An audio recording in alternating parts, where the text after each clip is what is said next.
Thank you, Cole, so much for chatting with me today. I truly appreciate the work you do and the support you've given me over the years, whether that's an ear, saving me in my dream, or even a Reiki session. Your Reiki session really impressed me because you called out my spine. My spine feels really wonky, and no one's ever honored that. Doesn't mean I have to stay in that box of a wonky spine, but you felt and acknowledged something within my body that I experienced that I didn't have words to. And it meant a lot. So I appreciate you today sharing a little bit more about what you do, Reiki, it's important, and yoga too. So do you mind sharing a little bit more about your training and your Reiki training? Sure. Yeah, and actually, thank you. I totally thank you for letting me practice on you, because that session where and actually I like kind of forgotten about that until you just brought it up. That session was like one of the first like ones I was doing after I did my Reiki 1, I think. And so thank you for letting me practice on you, and giving such great confirmation even now that like, wow, like, yeah, you were on it. So,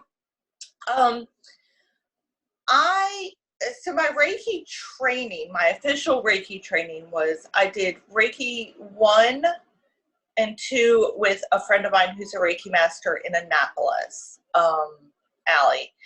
And then I've done the rest of mine actually online with a teacher on Udemy. And he's actually really great. So I've had, Reiki 1, 2, the master attunement.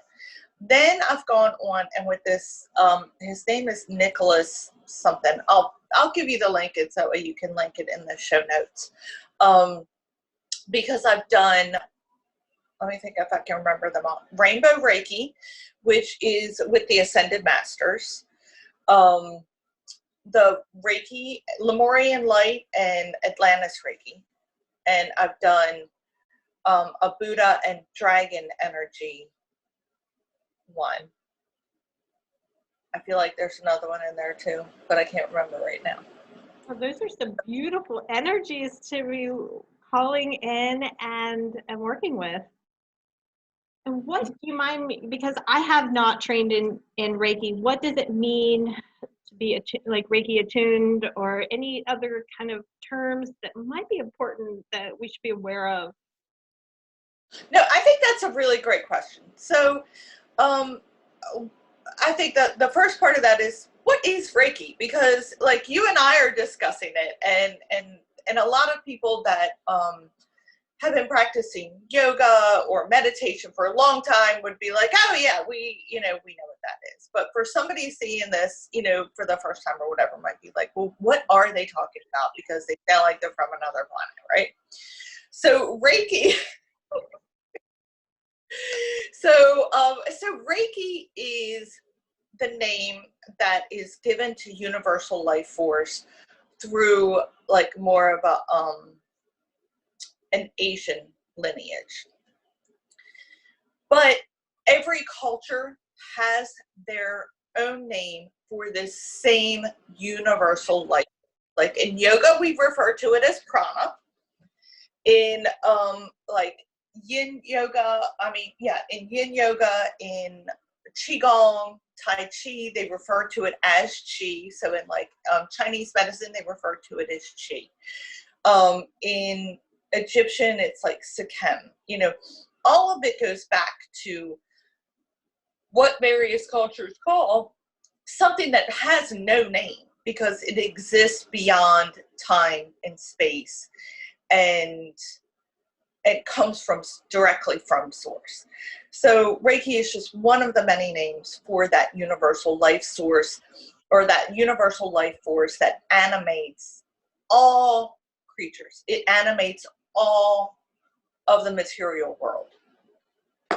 So that's what Reiki is. Well, that's what quote unquote Reiki is. So which kind of leads into this idea that like, and this is my perspective on it, energy work is energy work. I don't really care what you call it. you know, because you're putting labels on something that doesn't have a name. So that way you kind of can try to understand it better. And so over the years, my first experience, you know, where I really could be like, oh, okay, this is what's going on. My first experience was with this wonderful, wonderful soul who, the first time I met her, one of those, I know you. Like, we've never met in these bodies before, but we know each other. Like, I know you, right? And so, so yeah, she ended up being a great teacher and a wonderful friend. Her name is Jane Brisner. You know, I'm going to call her out. Yeah, she is great. And so she did, you know, I went to her for massage, and I was originally sent to her for emotional release. And then also she did the Young Living raindrop treatment, the spinal raindrop treatment. I kept wanting to say rainbow, but it wasn't rainbow, it's raindrop. So, and then she became my regular massage therapist. And like, I think my second appointment there, I thought, oh my gosh, I want to work in this building. You know, it was just an old house that actually at the time, her and an artist were in there. And I was like, I want to work in a space like this. I'd only been practicing yoga for a year at that point, and just felt called to the space. And I think it was my third appointment, it might have been my second appointment, someone who had been renting another room there was going to be moving out, and she was like, hey, I don't know if you'd even want to do this. I'm not even sure why I'm asking you this. And so she's like, would you want to rent space here? And so that's how we kind of like got connected. She became my regular massage therapist, and did like, she did a lot of, she was incredibly supportive during the beginning stage of where I was very aware of this journey in the process of consciousness and ascension and everything that started to really open up. And like, I hesitate with the way I say that, because we're always on that path. We're always on that journey. It's just whether we're aware of it or not, you know? So you can't say, oh, this was the day my journey started. Well, no, hop back to the beginning of your soul. Like, that's when your journey started, right? So, but when we start to wake up to the fact that we're on this journey, and we start to consciously interact with our experiences, you know, for the purpose of going, okay, we're going to further this journey. So she was really instrumental in all of it. And so she never called the energy work that she did Reiki. She just did energy work. And I've had other people that have worked on me that have been to this training or that training or whatever, and I have felt nothing from them.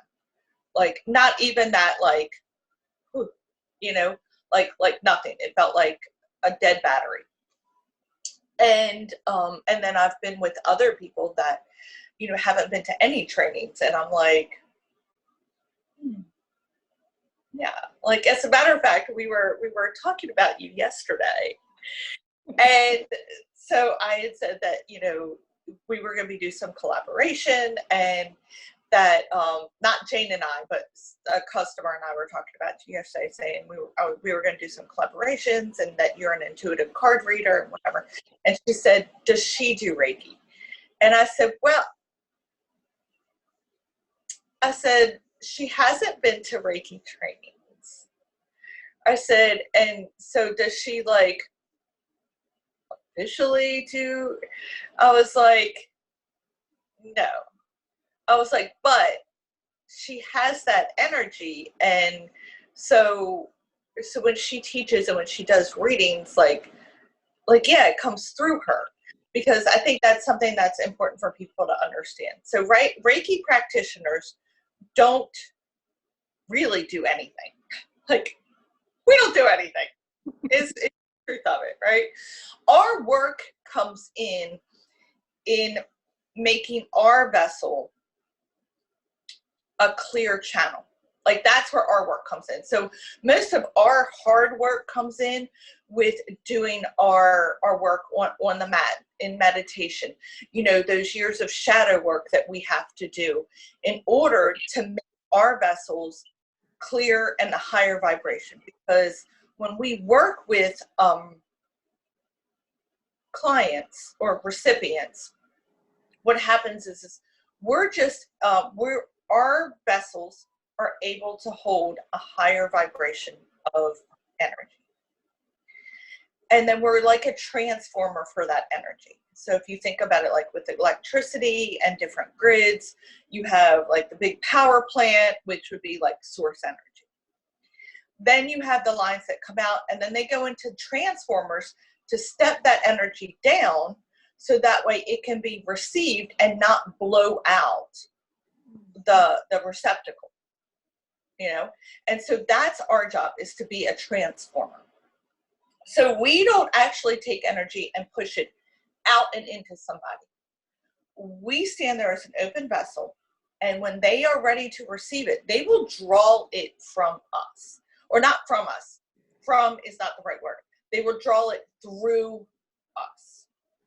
And that's a big thing to understand, not just for recipients. Like, they need to understand that we're not giving them anything that they don't ask for, whether it be conscious or subconscious or unconscious. Whatever energy they are receiving, they have asked for it on some level.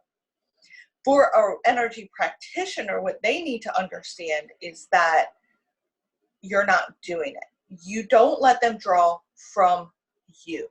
You never let them draw from your personal battery. That you remain an open channel and it comes through. And the way you know the difference is that if after a session you feel super exhausted, you've let them drain you. If you have allowed yourself to be that channel and they drew it through you, you'll feel better. You feel better than when you walked in that door. Both of you will. So that's how you know whether you're letting it move through you or you're letting them draw from you. Beautiful. I think those are wonderful points in recognizing your own energy, the own work that goes into a practitioner. And specifically that idea of allowing and asking for it is, I get the same thing with like hypnosis. Like, nothing is going to come through or happen unless you want it to. And I love that you said you've asked for it in some level. So it's like the soul speaking to another soul to let this moment of healing transfer. I really like that analogy as well, the way you put that. Yeah. And I think that also kind of opens the door to speak about offering sessions online, and people, whether it's hypnosis, whether it's Reiki, whether it's yoga online, something still happens and you can still make that exchange. Do you want to speak to that a little bit? Because you're doing your sessions online right now, right? Sure. Yeah. And so, I think part of this is to go back to elementary school with that, and it's so fascinating to me that, in elementary school, we are all taught that everything is energy. Energy cannot be created nor destroyed, only transformed. And that everything that we see and feel, everything is made up of energy. But as we get older, there are other things that happen to humans, and they keep forgetting this fundamental secret, which is, that was handed to them in elementary school. That clearly says all of this is absolutely true. Like, this is the biggest truth you're ever gonna find. But like, all this not so true stuff gets piled on, and they're like, ooh, squirrel, right? Ooh, Right. I mean, we've all got to do it. So that's usually where I start with people, whether it's yoga class or, you know, in sessions like this, is to go back to that. And then as soon as you say to people, oh yeah, that's right, everything is made up of energy. And then you're like, okay, now we've got, because that seems to be a place where, you know, when you make that connection for people, it starts to break down some of these barriers that have been indoctrinated into them, where they're like, oh, that can't work, that can't work. But when you remind them, well, in elementary school, these same people that are telling you this doesn't work are the same people that told you everything is energy. So there's that, right? So the fact that everything is energy, energy is always all around us, moving in all different directions. And years and years ago, my friend Jane introduced me to Carolyn Mace, who is a teacher. She taught like sacred contracts. She was a medical intuitive. She has a YouTube channel now. Even Carolyn Mace has had to embrace this being on camera like this, where she was like us, a very in-person teacher. Like we do this stuff in person, and she's embracing YouTube these days. So she's very, very insightful. And I remember hearing her years ago say that really that's what this experience here is all about, is learning to manage your own energy system. And so energy, of course, because it's all around and everything's interconnected, it can be very, you know, it can be sent at a distance, or, you know, tuned at a distance, you know, and at first it can be hard for the mind to wrap around that like it really can work just as well at a distance as it does right there. But due to certain various, you know, situations and circumstances, not just COVID, but like, you know, my son was deployed and he was halfway around the world, and he had something, you know, very heartbreaking happen to him. And so I was like, do you want me to? And he's like, yes, mama, please. And you know, he's on a ship over off the coast of Bahrain, and he can feel it, you know.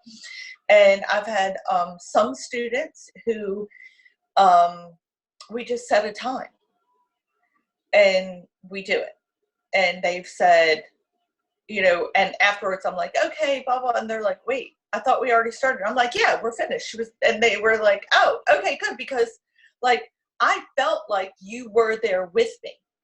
And that was someone who had also would come to classes and had, you know, time with me in person. So for her to say, we weren't even on the phone together, but I could feel your presence with me, was like that confirmation of, yeah, like it happens all through time and space, and time isn't linear. So, you know, it just, you can move it all around, and it's quite fascinating.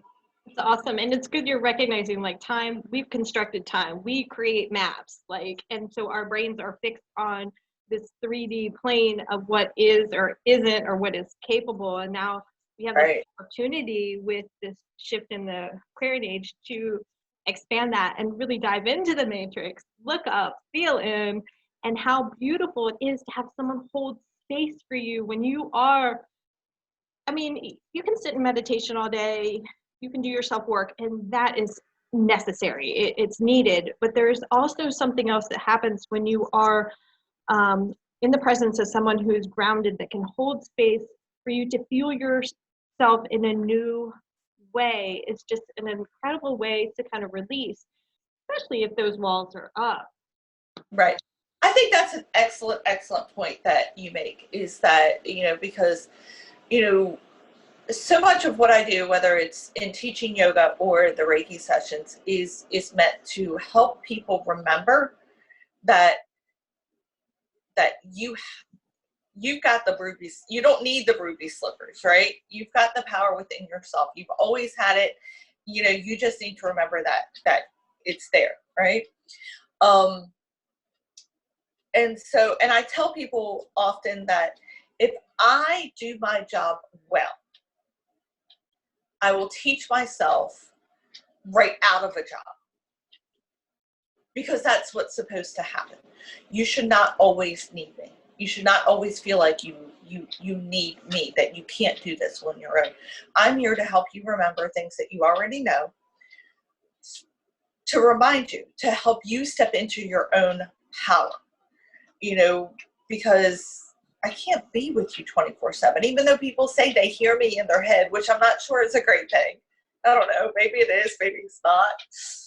Who am I to judge? It's their experience. They would me talk to them, whatever.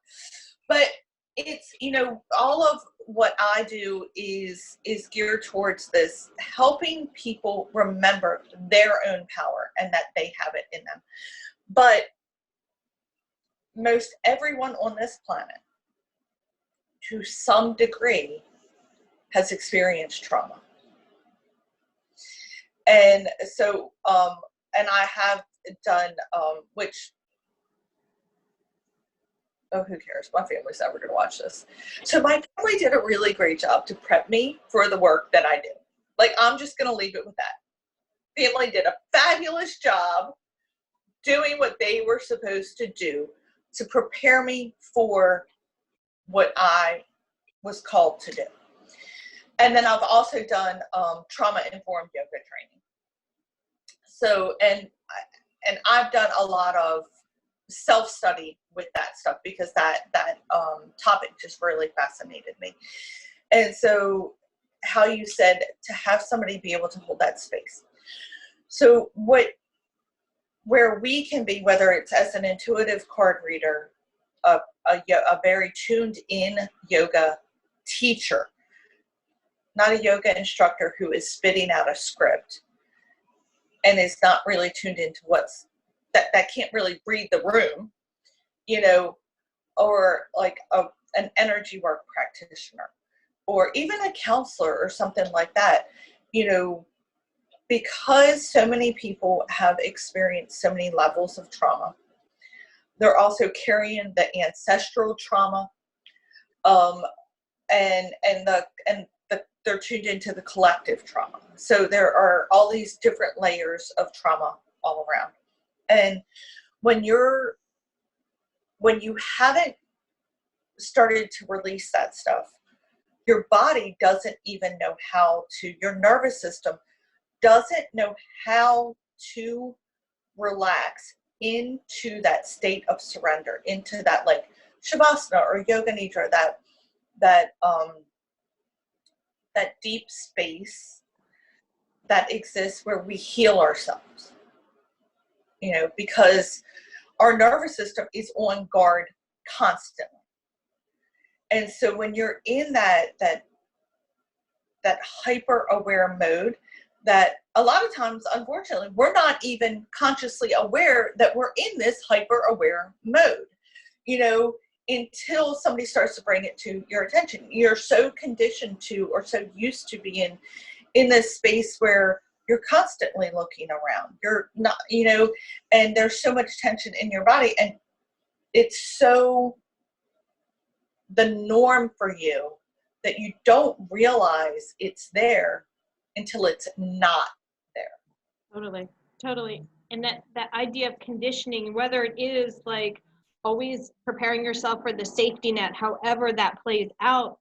But not only, I think, when someone points out the trauma and need for change, but your body like says, oh honey, no, you're done. I've had that where it's like an illness comes up that forces you to reevaluate, or rug pulled out from under you. So that's huge. And then reintegrating back into the body, because there is that idea with trauma, this disassociation that happens because that ends up being a coping mode. How do I save myself in this one traumatic moment? Right. So then this opportunity of Reiki or otherwise is integrating in a safe, loving space. Yeah, absolutely. There's that mode that goes into where, how do I keep myself from my mind shattering in order to be able to save the physical vessel that's housing my soul right now? Mm-hmm. And I think the fact that you brought up, illness is a big, wake up call, that something is out of alignment. You know, anytime a major event happens that is,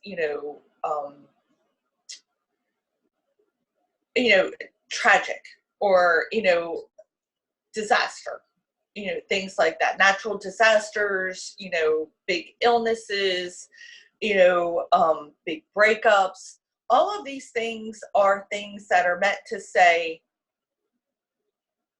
things were out of alignment. We need you to pay attention, because these things are distracting you, and we need you to pay attention to what is really important here and now. Absolutely. And so going back to how the Reiki helps with that is that, you're there to hold that space, because if you can really hold that space for them, and they feel that the body feels that, and they feel safe, then they can then slip into that space of, let go, surrender into the parasympathetic nervous system, and just open to what is always available to them. But if you haven't learned what that felt like, and I can remember a few years ago, I was around somebody that did kind of was able to, like, just being in that person's presence made me feel safe. Like, and I had just come from being near somebody who, no matter how nice they presented themselves, I still would be like on guard. And then I went and visited this friend, and there was this immediate, and in that moment I thought, oh, this is what it feels like to feel safe in my body. Fascinating. And so now it's much easier for me to go notice when I'm holding that tension and holding that guard, and be able to go, do I need to? Is my, higher self picking up on energies that are around me that I need to be protected from, and therefore this is happening because it's necessary? Or am I holding this because it's a conditioned pattern? And then I can consciously tune in,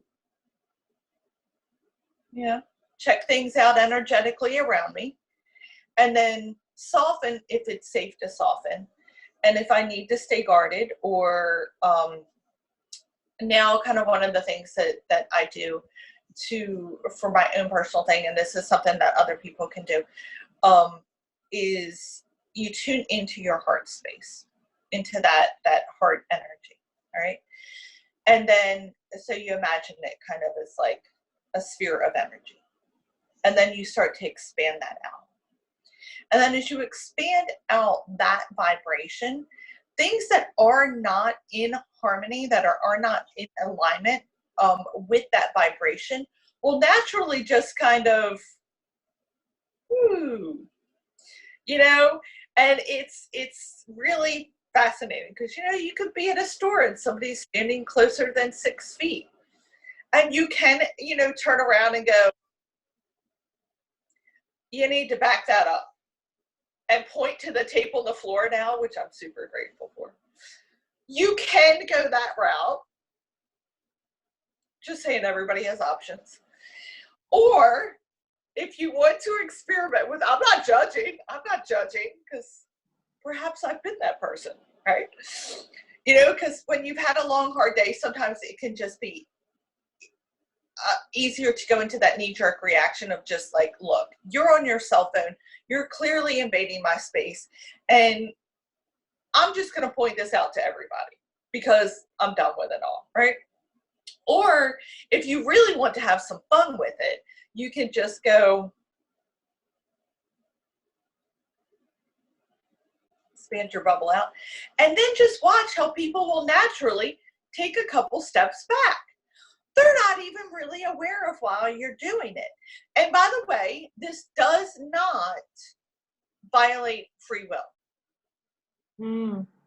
Method does not violate free will, because all you're doing is expanding your vibration to what is a really healthy healing vibration. I mean, that 528 hertz is like one of the ones that like can heal a lot of things. So if you send that out and somebody makes a choice to step back, they are on some level, consciously, unconsciously, or subconsciously stepping back from that vibration because it's uncomfortable for them. And they're making that choice to step back. I think that's a really good point on so many levels, but that idea of personal empowerment and establishing your boundaries and making a conscious choice for your own energetic frequency rather than reactivity. And it's interesting you brought up that point of people standing too close, because I notice it more now that we've had the social distancing, that I remember being in Roland's of all places and some guy standing too close, and it totally like set me back for a couple days. That's where it happened to me too. Oh my gosh. But I was just like, this doesn't feel right. And it's interesting too, you made up the point that you said that, you know, it's recognizing that it's not what's right for you and not taking on that other person's energy. Because I think even when you look at trauma, boundaries have been violated, guidelines have been set in another way. There's all this funkiness in how we communicate, what you allow once there has been trauma or abuse, and then have to come back in your body and then recognize this is me, and this is okay. That's them. That's not mine, and that's just huge on so many levels. Yeah, well, and then also, you know, for those that there's so many people still that are have not consciously come to understand that they are an empath. And they're still, you know, floundering with, you know, that ability to discern what is my energy and what is someone else's energy, and to start to set those boundaries of, and there are times where, you know, being able to, and I think it goes back to what Carolyn Mace was saying, is that this is about learning how to manage our energy and energy in general, you know, and because there are certain times where being able to tune into somebody else's energy is necessary and extremely beneficial and very useful to both. But, you know, of course, if you're doing the kind of work that we do, you know, it can do that.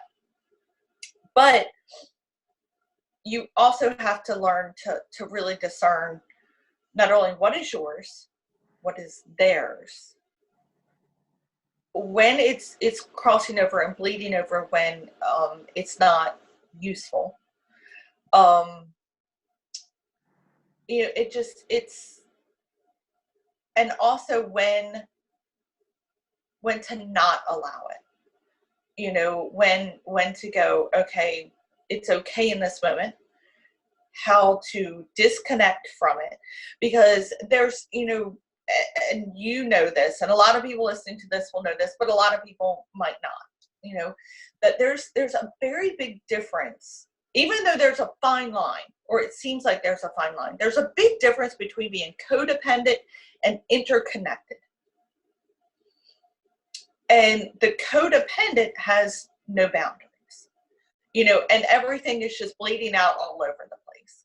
And if you look at people's posture, a lot of times you can kind of see where this can happen. You know, there's certain chakras that, you know, will be from the front body, are just kind of like in their posture, those parts of the body are kind of like jutted out, and the way they stand, it's like you can almost see like their energy just like leaking out into the world, you know, just spewing all over the place, you know. And you kind of want to, like, for me, I kind of want to be like, look, gather that together, like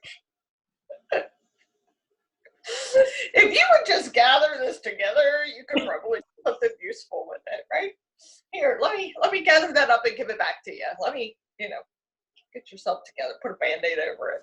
you know, and, but yeah, so, you know, you can sometimes see it in people's postures, you know, how it just is like all over the place. Whereas when you're interconnected, you understand that there is,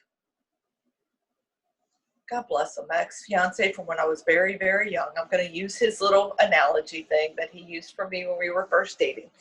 So you've got like you, and you've got the other person, and they're two circles, whole unto themselves. But then when they come together, they kind of have that little space where they connect, right? They don't necessarily overlap completely, right? But there's just a space where they connect in between. But they also have that understanding that, you know, it's okay to have time apart. You know, it's okay to be connected together. And they're able to make that connection, and that disconnection doesn't feel like the right word, but you know what I'm saying? Like they can come together, and then we'll just disconnect, right? You know, and so it moves together usually in a more fluid manner. And sometimes that can be important to be able to do that, because that still enables us to be willing to show up for each other, you know, to help someone that you see that is in need. But it's also important to not do it in a codependent way, because that's where the compassion burnout happens, you know, where people tend to over help. People tend to want, they want to help you, but they want to help you in the way they think you should be helped. And they want you to receive that help in the way that they think you should receive that help, and that the outcome should be the way they think the outcome should be. Not understanding that from a soul perspective, sometimes people need to go through very difficult situations in order to grow into who they're supposed to be, in order to remember who they are. You know, there are so many times that it is in our most difficult challenges, the most traumatic experiences that we've had, our darkest moments, that we realize who we are and who we're not. And so that over helping, that running over of the boundaries, whether it be physical or energetic, you take that away from them. So having those energetic boundaries is really, really important. So that way you leave. And the more you tune into that stuff, the more you're going to be tuned into your own higher guidance. And there's going to be times where that guidance, so like in the sessions that I do or in classes, you know, one of the questions that you sent me in prep is, what can somebody expect? Well, you can expect to not expect anything, right? Expectations are the mother of all disappointment. And because every session is different.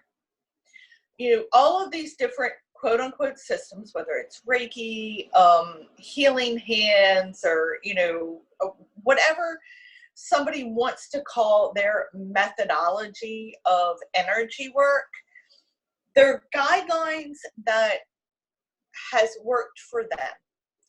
They're guidelines that have worked to help people that are newer to the practices have kind of that baseline to start with, to get more comfortable, to help them become more familiar with the sound of their own higher guidance. Because ultimately, everyone is different. Every session is different. You know, I have worked with many people many times, and every time I'm with them, it's different. So you can't even say, oh, no two people are the same. No two sessions are the same, you know? And so when I'm in a session with somebody, or if it's in a class where, you know, whatever, or even in the day-to-day work that I do, am a nail tech. And so even in that work that I do, sometimes, stuff comes through in that. And I'm like, oh, by the way, and they're like, oh, that's why I needed to come get a pedicure today. Like, I didn't even know we just met, but this is why I'm here, right? And so it's all that listening to that intuition, listening to that guidance that comes through that says, okay, here's the next most optimal step. But also being able to hear when that guidance says, yeah, you're picking up on this, but you have to keep your mouth shut. I think that's huge that you said that, because because there is a fine line. I know when I took mediumship classes with Erica Mark, she talked about a bottom line, so setting your boundaries. And I was like, I started, looking online to see what people were doing, but I was like, I don't want to be that lady in the grocery store hunting down a stranger and being like, your dead grandfather said, I'm like, what? So it's just respecting. It's a very interesting thing for you to bring up. And so Matt Kahn, who is you might be familiar with him, and a lot of people are. Matt Kahn is wonderful. Matt, like we're BFFs, right?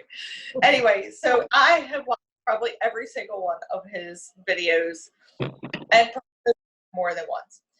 And so he actually has talked about how, like, in the beginning with a lot of his work, sometimes he was guided and they were like, oh, hey, you need to go tell this person this. And he's like, they're going to think I'm crazy. Like, we're in the middle of a grocery store and it was like, but it was are you willing to listen to the guidance that you're being given, even if it means somebody rejecting you, somebody thinking that you're crazy, or whatever. And sometimes people will be like, and other times people will be like, okay, this is a little weird, but this actually makes, like, wow, thank you for that. But then there's going to be other times where you pick up on stuff, or people will say to you, somebody asked me a couple of weeks ago, well, can you tell me, I don't even know what the question was. And I said, sometimes I can. Sometimes I can't, for a couple reasons. Because sometimes it's just that there are too many probabilities still floating out there. Too many people that are involved in the outcome have not made their choice yet. And they all have free will. So the path ahead is not clear because there's still choices that need to be made. And so I can't give you that answer because, I can give you probabilities and possibilities, but none of that, not beyond that. I said, but also sometimes I can't tell you even if I know. Even if I can see the most probable outcome, there will be times where I cannot tell you the answer because it is important for you to come to that place you need to be without that information. Because there are experiences that you need to let happen, and there are choices that you need to make based on your free will, based on the guidance that you are given.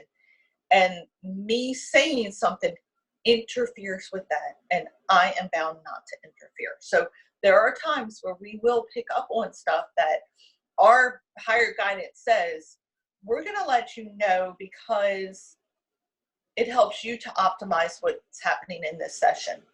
But you have to keep your mouth shut. And that is probably the the most difficult part. Like when that happens, I'm like, Yeah. Yeah. I hear you. You have to watch the person struggle. It usually means you're going to have to watch the person struggle and go through, some really heartbreaking things, but it is absolutely necessary to what their soul has chosen to experience here. Well put. It speaks to, like, it just reminds me of being a parent, when they come home crying from school. It's like, I can't I can't fix this. I can't change it. I can give you a hug. I can make you a smoothie, but Right. you got to go through it. Got a great smoothie for you, but yeah, no, it's definitely exactly like being, a parent, and going, they're learning to walk, and the only way they're going to get more graceful at walking is by letting them fall. Fortunately. And I feel like right now, getting that energy work and getting that support could be instrumental. I know I've had teachers, friends, those in my tribe that have helped me, just work through different patterns, different parts of my life. And I feel like right now with the energy shifts, I believe Chiron's coming into play now and other things. Where do you see like the energy work?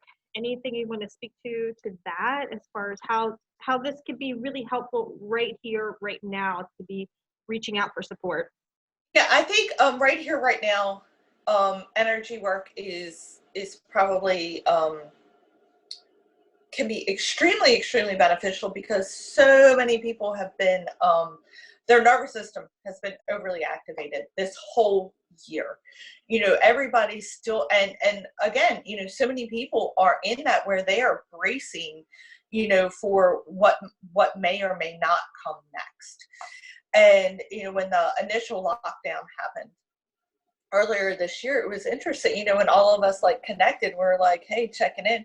We're like, so many of us were like, we are good. We're like the anxiety that we have lived with on a regular basis. We're not waking up terrified of being in this body on this planet at this time. For the first time in years, we're like, yes, this is what we're here for. But the collective is in survival mode, which means their nervous system is like on overdrive. Right. And so it goes back to that, getting energy work from an experienced practitioner now can be super beneficial because they can hold that space for you. They can hold that space so that way your body feels safe in that moment to rest into, to the place where you can heal yourself, the nervous system gets a break, so that way you can gain some clarity and to be able to say, or to be able to hear, what is the next most optimal step? So many people are worried about, how they're going to pay their bills, how they're going to keep a roof over their kids' heads. The school thing is just, I'm glad my kids are not in school. That's all I'm going to say is like, because that is, this constant back and forth is just keeping people on that high alert. And so getting the energy work done allows them to just take a moment or two or 15 or whatever, and to be in that space of knowing that everything is okay right now. They can realign, recalibrate. We have an influx of higher vibrational energy coming in. This year we've had a lot. So their nervous systems are overactivated. You've got all this higher vibrational energy coming in that their vessels aren't quite, ready for.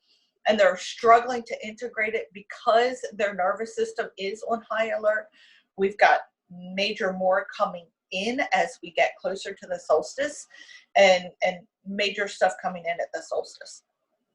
So getting the energy work will help you prepare to be able to integrate those energies so that way you can operate what's going on in the world around you from a higher vibrational state, from a state where you're like not so activated in the nervous system, which allows you to respond to the challenges that get thrown your way as opposed to react from programming that was, and a lot of people I think are having childhood programming come up, like people that, for years they were like, yeah, I've been coping good. Like, they thought a lot of their childhood triggers were deactivated, and they were for the most part, but you know, they've gotten to a point where their nervous system is so active, like it's really digging really, really deep to get to those last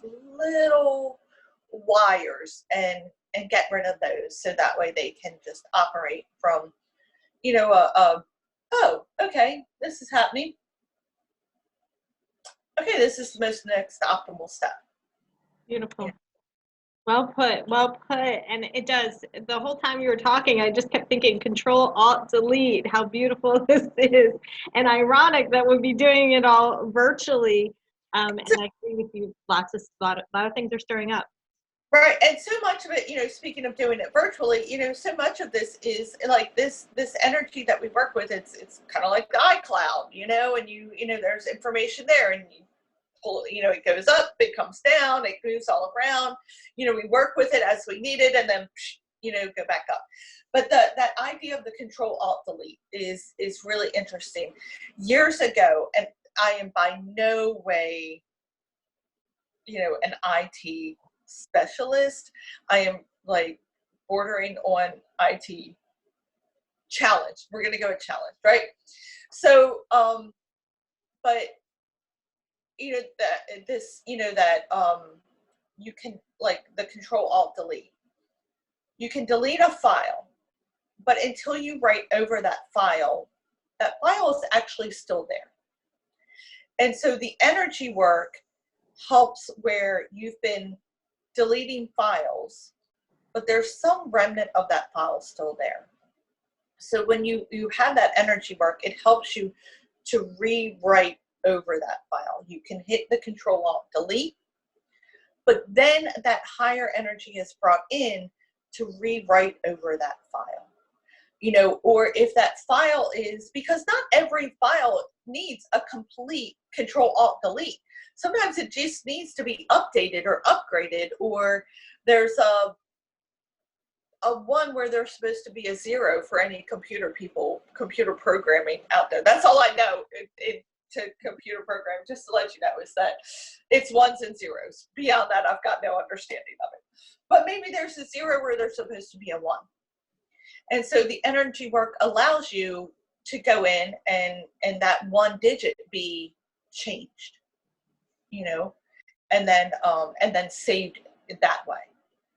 And so when you're in a session, you might feel, whether that's an in-person session, a virtual session, or even like you mentioned at the very beginning, like dream time, done that before, you might feel kind of like waves of like energy wash over you. You might feel changes in temperature. You might get like a little twitch in a part of the body, almost like a little jump, you know, where you might feel like a little electrical shock. You might feel, you might even see with your eyes closed, see like flashes of color or an image, or you might not get anything, but feel extremely well rested. Like after the session, you might feel like you took the best nap of your entire life. You know, you will probably sleep better for the next, you know, at least for the next few days. And so those are the kind of things that may or may not happen for it. And a lot of times what I find is that if messages or images come through to me as the practitioner, even if they seem really outlandish, and I'm guided to, like, you know, discuss that with the recipient. And there have been times where I'm like, this is crazy. This person's going to think I'm really out there, but I'm going with it. And then I tell them, and they will say, and sometimes it's someone who's very, I'm going to go with business oriented, as opposed to like the woo-woo world that we live in, right? You know, somebody that's a lot more straight-laced than we're perceived as being, you know, and I say it to them and they've gone, oh, that makes so much sense. And I'm like, well, I'm glad it makes sense to you, because I don't even know what I'm talking about. And some of them will just say it makes sense and go on their merry way. And I'm like, all right, my work here is done. And then others will say, this makes sense because, and then they give me the other half of the scenario. And when they do that, I'm like, oh, that does, and then that actually creates a conversation where a little bit more additional information will come out. And so, yeah, that's where the energy work now can be beneficial, because the recipient might be like, I'm kind of getting these bits and pieces, but I'm struggling to get the bits and pieces to fit together. And so having that energy work can either bring it all together because the practitioner gets a message that is the key to helping you put it together, or during the session, it all falls together because you're in that safe space of, oh, okay, I can allow myself to see this now. Yeah, I've experienced that in a session, is that deep listening where my walls are down to actually take it in, versus like sometimes in day-to-day life I get information for myself and I'm like I'm like so that is beautiful. Now, after a session, what do you recommend? Because I feel like with all the energy coming through, the information, bits and pieces becoming more clear, what is like best case scenario after a session or day of to kind of continue to work with the energies that have been right. So drink lots of quality water. Quality water. And I'm just going to leave it at that, quality water, and then part of that, it's, as far as like activity level and stuff like that, that also depends on the session, because sometimes it might be like, oh, okay, like, might be like, okay, you might want to call and get an appointment with a chiropractor, or it might be, okay, just kind of need to rest. A lot of it, sometimes people might come in and they've been very lethargic and that session has been invigorating. And so for them, the most appropriate thing to do would be to go and get out in nature and go for a hike or something like that, or get out in nature and sit and meditate. Somebody else might need, somebody who has been constantly burning the candle at both ends. It might be, you need to go home and do this. Sometimes I've, been given the message to tell someone that they needed to go and get some stuff for their like bedroom to bring in more of the feminine energy, which was interesting. I was like, oh, this is an awkward thing to have to tell this particular person. I'm like this sounds a little, and they were like, yeah, I get that. I get that. Like, okay. And they did it, so for each person, the physical aftercare might be different. What I would say is really try to spend that quiet time to tune in and ask yourself. So when I start my yoga classes, and I guess I've started some energy work sessions like this too. It just depends. But all my yoga classes, we start with, this time to tune in, to get grounded, to connect, to become more aware of your connection to your higher guidance, and then, dip into the heart center and start to expand that out with each breath. But then I have them place both hands over the heart and to ask themselves, how am I? Where am I? So physically I'm here, but where's the rest of me, right? And can I invite the rest of myself to join me here now? And then what do I need? Like in this moment, what do I need? And so after a session, that's what I would say is to, to really, and if you have to set a little reminder on your phone to throughout the day, really ask yourself, when lunch is coming up, instead of just going, oh, just grabbing that stuff, taking a moment to go, what do I really want? and what do I really need?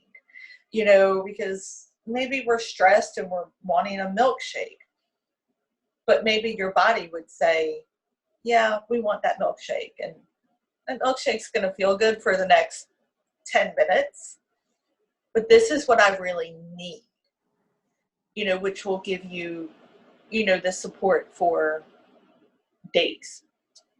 You know, that's, I think, lots of quality water, and to check in, you know, with really what's the next most optimal step. I think if 2020 has taught us nothing, it has taught us that 5-year plans are outdated. They're outdated, right? And luckily I had to learn about, you know, 5-year plans are not always very useful. I mean, it's great to have goals and to set intentions, absolutely.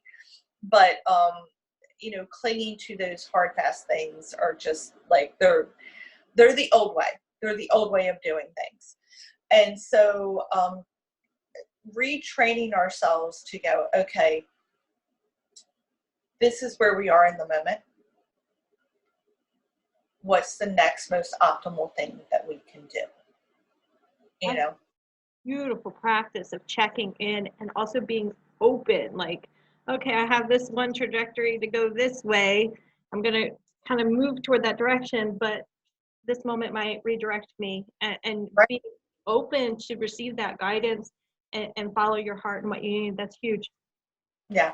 And I think, you know, as you went, you know, the trajectory, this, I told you my English words were not really great right now. The path, you know, like you might have this like idea of what, you know, the path goes this way, or whatever way your path wants to go, right? And we've been very conditioned to think that, you know, the path is straightforward, because usually the point between, you know, the shortest distance between 2 points is straightforward. But you might not learn the most. You know, sometimes that end point means you have to go this way to learn a certain skill, and then this way, you know, and then this way, and then this way. If you try to make that straight path, once you get to the end point, you might not have all the tools that you need to build the house that you want. You know, you have to go sometimes this way or that way. And so having that end intention in mind is great, but still remain open to the fact that you might have these little what seem like detours, but they're not. They're classes that you need that all ultimately, you know, add up to what you need to build that house that you want, you know? Yeah. That's a beautiful and very forgiving way to experience life, because it's so easy to look back and go, oh my goodness. My aunt, she's a volleyball coach, and I love it. She has a 4-second rule as a coach. You reflect for 4 seconds, you drop the ball on the on the court, but that's it. You got to keep going. And so I really like that. It's like that end result might not be winning that tournament. It might not be winning the game. It's embodying the skill to do what you need to do on earth, however that looks today or tomorrow. So thank you. Yeah.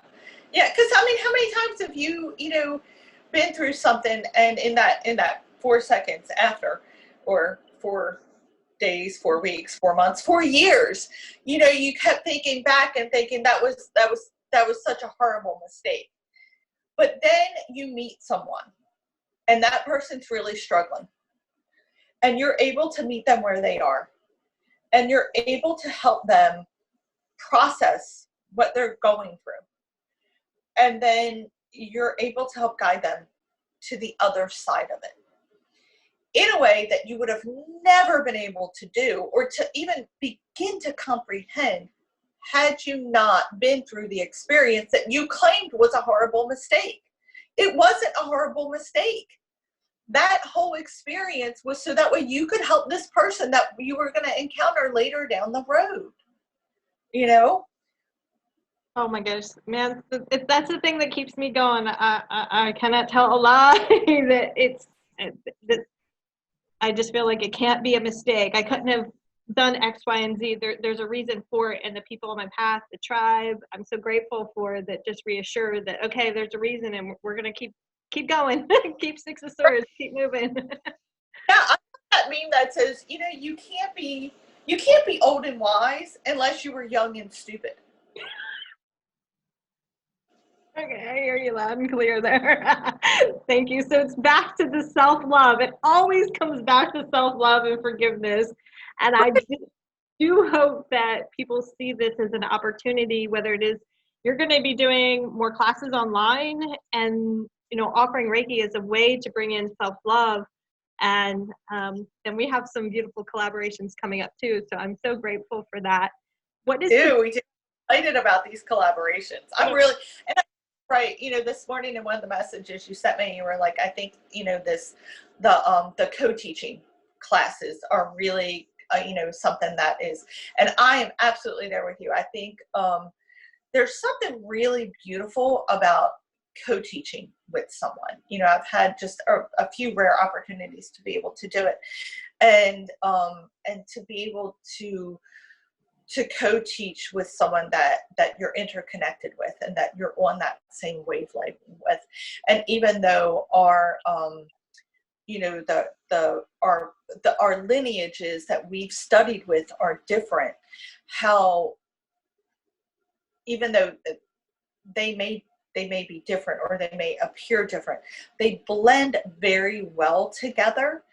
And we both have an appreciation for each other's lineages, you know, and those practices. Like I've told people, you know, when I've mentioned Kundalini, I'm like, look, you know, people have said, are you gonna? And I'm like, no, look, I love Kundalini, you know, the yoga practice of Kundalini, and I love experiencing a great Kundalini class. Will I ever be a Kundalini teacher? Absolutely hell no. Oh, I won't, because there's too many rules and it's just not my thing. Like that's just not, there are lots of great Kundalini teachers out there. You know, you are one of them. You know, that when I go to your class, I'm like, yes. I had another fabulous Kundalini teacher who's a French lady in Annapolis, Kalyani. And like when I go to you guys' classes, like I'm just like, I'm so filled with that that sacred awe and being in that energy of the divine sacredness of not just Kundalini practice, but of the practice of life in general. But I'm not called to be a Kundalini teacher because there's too many rules. It's funny because that is my big deterrent. I'm like, that's what took me so long to really get on board with teaching with the whole bit. I was like, oh, I don't want to do what somebody else said just because somebody said that. Drove me bonkers. But anyway, I'll put that aside for now. You have an amazing way of integrating yoga and Reiki. You're going to be doing Reiki Restore again. Or you are doing that. I'm sorry if I. Through the month of December, because you know these times are very chaotic, whether it's just that, like you said yesterday, you went to the store and wow, despite the restricted, you know, life 2020 has brought to us, it was very people-y out there, right? So you have all that going on, combined with the influx of energies that are coming in for the solstice. So to help support people during this time, I'm bringing back some of what were my students' favorite classes. So I'm going to be doing yin classes on Monday on through Google Hangout. And so people can email me. We'll put the links down there, right? We'll put the links down there as to how to direct message me to get in on that stuff. And then on Fridays will be Reiki Restore. And so what I do is I guide you into various restorative yoga poses and then offer that Reiki energy up to you. And so that's kind of where, you know, people are like, well, what's the difference? And it's just like, you know, everybody that comes to those classes knows there's going to be energy work, floating around. This morning, it occurred to me to also kind of mention to people that are interested in the classes or even like private sessions that I do. You can always ask to have that Reiki, kind of more integrated into it. I think, when I teach, regardless, and I've had students of mine say this, they're like, it just, even when you're teaching, it's just there. We can feel it. Like you almost can't help but radiate it out. Like it's just part of who you are, And so, but if somebody has something specific going on and they want additional Reiki set their way during any class, they can always, when they message me for class, for information on the classes, say, hey, look, this is what's going on during class. Will you, send some extra my way? But the Reiki Restore class is specifically, it's a restorative yoga class with additional energy work, just, that space consciously held for that to happen. Beautiful, beautiful. And one last question before we sign off here. With a restorative class, what kind of props? I realize not everyone has specific yoga props. What would you recommend someone have within an arm's reach for a restorative class with you? Oh, that's a fabulous, fabulous question. Fabulous question. So, blanket. And if you are someone who is cold-natured like me, I would say multiple blankets. When you, some people do feel kind of heat sensation, but oftentimes when we're releasing things that no longer serve us energetically, we can get very cold.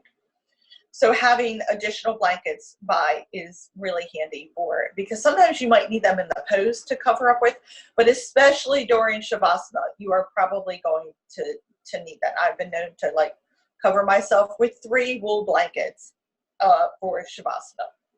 People that take classes with me, like when I'm a student, laugh. They make fun of me. They're like, wow, you and the 300 blankets. Yes. So blankets, blankets, blankets. And they don't have to be the Mexican blankets. They don't have to be the specific yoga wool blankets.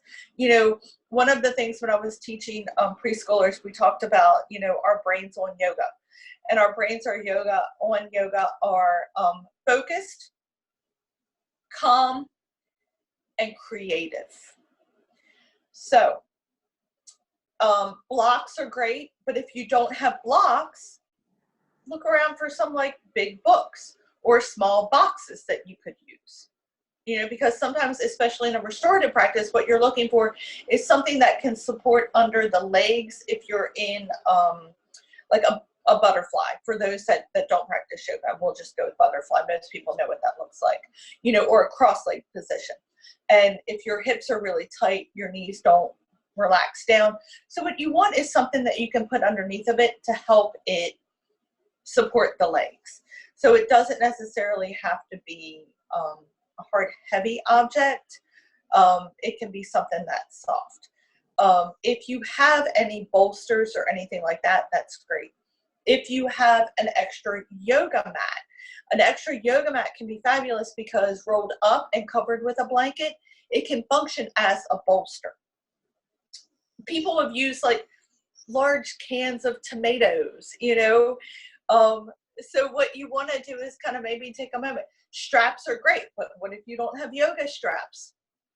Tie, belt, you want something that is going to be in place of a yoga strap. You would want something that's not super stretchy. So, some people have those workout bands that wouldn't necessarily work great because it's going to have too much stretch to it. You want something that's going to hold its form a little bit better.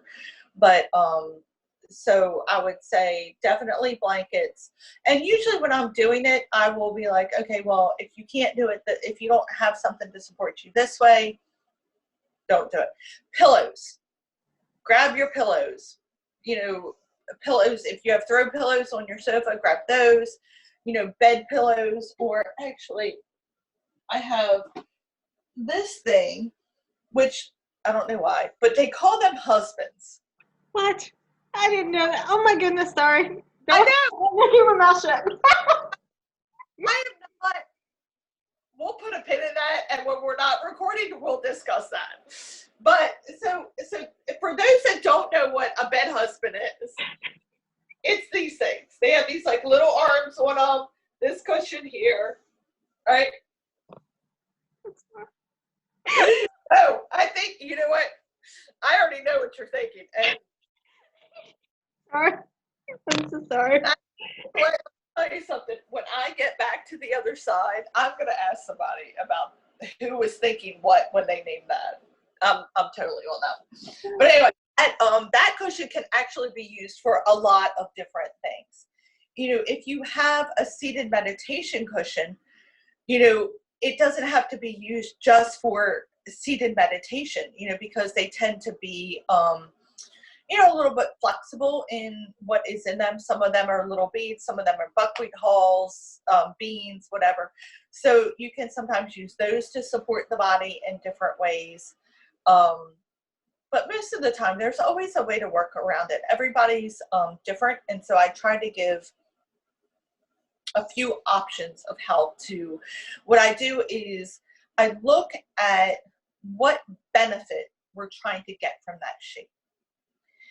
And then if the general, the initial shape that we go with, like say it's a reclined twist, if that doing it that way isn't optimal for somebody, I look at, well, what benefit is this shape bringing to the person?